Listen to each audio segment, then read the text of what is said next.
Case studies were really important. Were they able to give you any feedback on how those ideas proved themselves, or did you get any of that? We have numbers and metrics, and it was definitely the most successful. That first initial campaign was the most successful campaign. Truth be told, this was after a rebrand. So before Real Truck was Truck Hero, and they're a well-known veteran in that industry.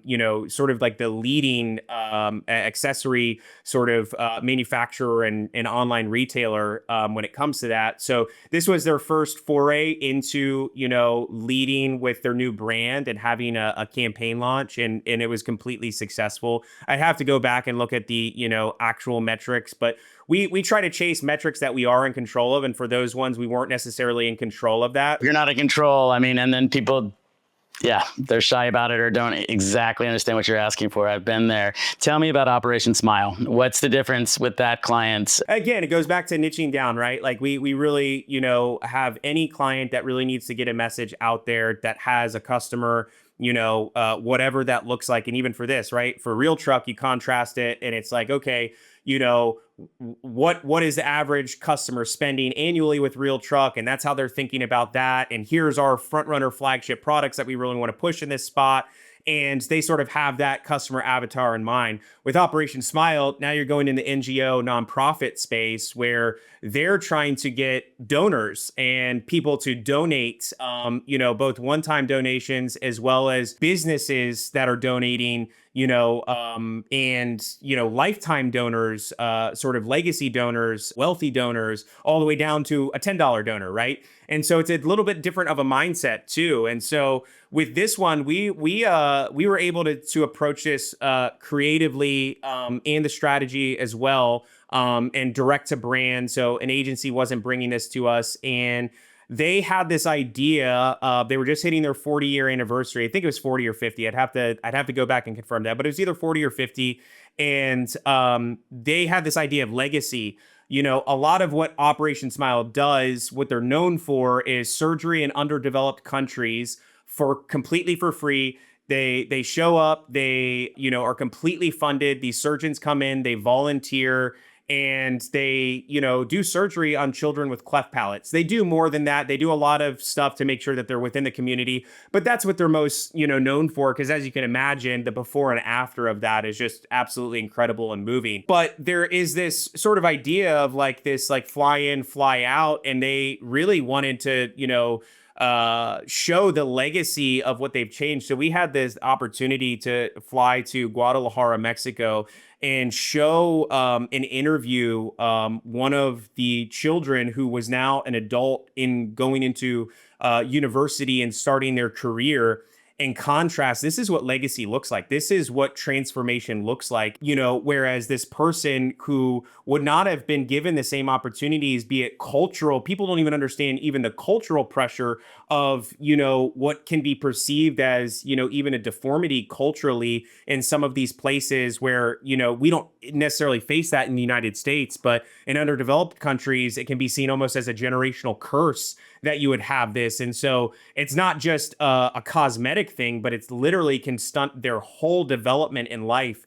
And so this person who on what we changed on the outside, what that did for their confidence on the inside and completely course corrected. We were able to interview her mom, interview her. And there was this really beautiful moment where she volunteers at the Operation Smile facility there. And there was this beautiful moment of a child pre-surgery where she was saying, I know where you've been.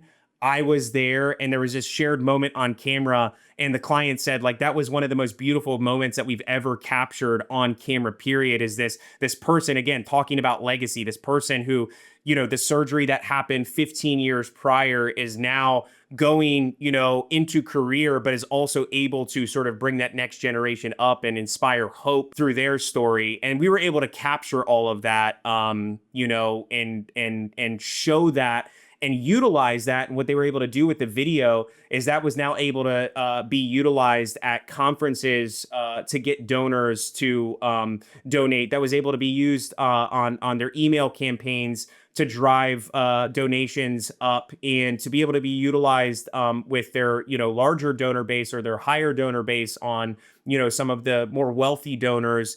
as more of a direct connection of like, this is what legacy looks like. This is what your money, it's not just, oh, it changed. Look at this before and after, and now we're fly in, fly out. But this person's life has been changed forever. And before that, they had run sort of stuff in the moment. I would imagine kids going through procedures or getting ready for procedures Absolutely. or what procedure. And so sort of an added way of thinking. This and was completely new. The long-term effect really sounds great. I imagine the donors really kind of hit on that. Okay, chainsaws, my friend. Tell me about chainsaws. Yeah, so one of our longest stating client is Steel. They're most well known for their chainsaws.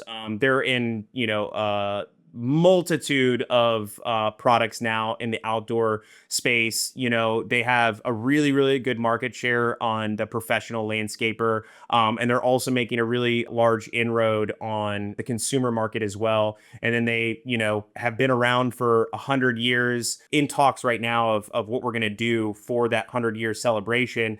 But they're also now going into, the battery space. I've been in that for 10 years, and it's been really cool to see that, sort of grow, and they're a very mission-oriented company. And even the contrast of that type of client, being more of a dealer distributor model versus like an e-com retailer where you and I might go into a Home Depot or a Lowe's to, get whatever piece of equipment. And it's really a race to the bottom market, whereas they're sort of in this category of their own of, you want the whole Steel experience. Again, think of it like Apple versus, whatever you would get in Cricket Wireless or 7-Eleven, off the shelf, right?